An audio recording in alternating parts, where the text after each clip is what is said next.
Hello everyone. तो हम देखते हैं कि सरफेस एंड वॉल्यूम में जो भी 2D फिगर्स हैं उनका हम एरिया एंड पेरीमीटर कैसे कैलकुलेट कर सकते हैं। ठीक है। तो सबसे पहले हम लेते हैं इक्विलेटरल ट्राइंगल। तो इक्विलेटरल ट्राइंगल्स में हमें पता है कि इसकी जो ऑल साइड्स होती है वो इक्वल होती है। तो हम सभी साइड्स को एक्स ले लेते हैं। तो ऑल साइड्स इक्वल होती है इक्विलेटरल ट्राइंगल में।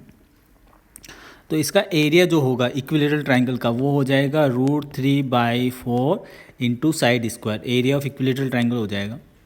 अगर हम पेरीमीटर की बात करें तो वो 3 टाइम्स ऑफ साइड हो जाएगा।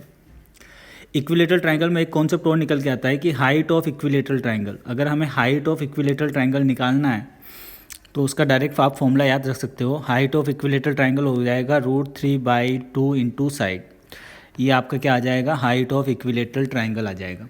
ठीक है। तो ये इक्विलेटरल ट्राइंगल्स के फॉर्मूले हैं। नेक्स्ट अगर हम चले राइट एंगल ट्राइंगल, तो अगर राइट एंगल ट्राइंगल की बात करें तो इसमें एक एंगल क्या होगा, 90 डिग्री होगा।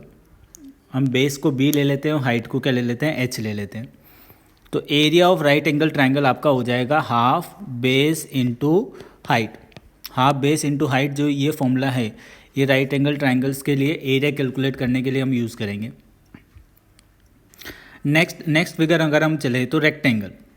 तो रेक्टेंगल में जो लेंथ है उसको एल ले लेते हैं और ब्रेथ को बी ले लेते हैं। तो अगर इसका एरिया की बात करें तो एरिया ऑफ रेक्टेंगल हो जाएगा लेंथ इंटू ब्रेथ। अगर हम पेरीमीटर देखें तो पेरीमीटर हो जाएगा 2 times of length plus breadth. और अगर हम किसी भी रेक्टेंगल में डायगोनल की अगर हमें लेंथ कैलकुलेट करनी है, डायगोनल की लेंथ कैलकुलेट करनी है, तो यहाँ पर एक क्या बन गया है, राइट एंगल ट्राइंगल बन गया है।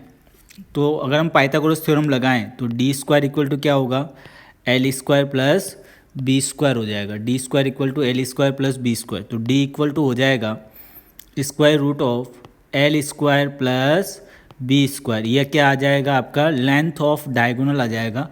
किसी भी रेक्टेंगल में अगर हमें लेंथ ऑफ डायगोनल निकालना है तो ठीक है। नेक्स्ट अगर हम देखें स्क्वायर, तो स्क्वायर में जो ऑल साइड्स होती है वो इक्वल होती है। तो ऑल साइड्स को हम x ले लेते हैं, मतलब साइड्स को x लेते हैं तो ऑल साइड्स x हो जाएगी। तो यहाँ पर अगर हम एरिया देखें तो एरिया क्या हो जाएगा, साइड इंटू साइड। तो साइड इंटू साइड मतलब एरिया यहाँ पे क्या आ जाएगा, x² आ जाएगा। पेरीमीटर देखें तो पेरीमीटर क्या हो जाएगा, 4 इंटू साइड। यहाँ पर भी अगर आपको लेंथ ऑफ डायगोनल निकालना है तो आप यहाँ पर पाइथागोरस थ्योरम का यूज़ करके लेंथ ऑफ डायगोनल निकाल सकते हो। तो d² इक्वल टू क्या हो जाएगा, x² प्लस x²। ये आपकी d² की वैल्यू आ जाएगी। तो d² इक्वल टू कितना आ जाएगा, 2 टाइम्स ऑफ x²। तो d आपका आ जाएगा √2 इंटू एक्स। ये लेंथ ऑफ डायगोनल आ जाएगा स्क्वायर में। नेक्स्ट अगर हमें पैरेललोग्राम में देखना है, पैरेललोग्राम तो पैरेललोग्राम में बेस को हम b ले लेते हैं और हाइट ऑफ पैरेललोग्राम को क्या ले लेते हैं, h ले लेते हैं।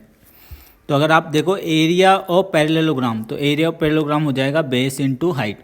ये आपका क्या आ जाएगा, एरिया ऑफ पैरेललोग्राम आ जाएगा। ठीक है। नेक्स्ट अगर हम फॉर्मूला देखें रोम्बस का, तो रोम्बस में आपको याद रखना है कि जो रोम्बस में जो डायगोनल्स होते हैं वो एक दूसरे के परपेंडिकुलर्स होते हैं और एक दूसरे को बाइसेक्ट भी करते हैं। तो एक डायगोनल को हम d1 ले लेते हैं एंड एक डायगोनल को हम d2 ले लेते हैं। तो इसका अगर एरिया देखें, तो इसका एरिया आ जाएगा हाफ d1 मतलब डायगोनल 1 इंटू d2 मतलब डायगोनल 2। तो ये एरिया ऑफ रेक्टेंगल रोम्बस आ जाएगा। रोम्बस में जो ऑल साइड्स होती है वो इक्वल होती है।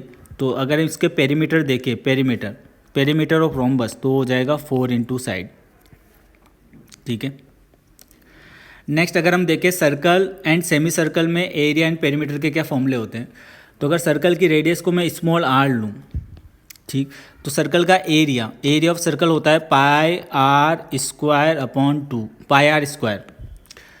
πr² अपॉन 2 सेमी सर्कल का एरिया होता है। तो πr² किसका एरिया आ जाएगा, एरिया ऑफ सर्कल।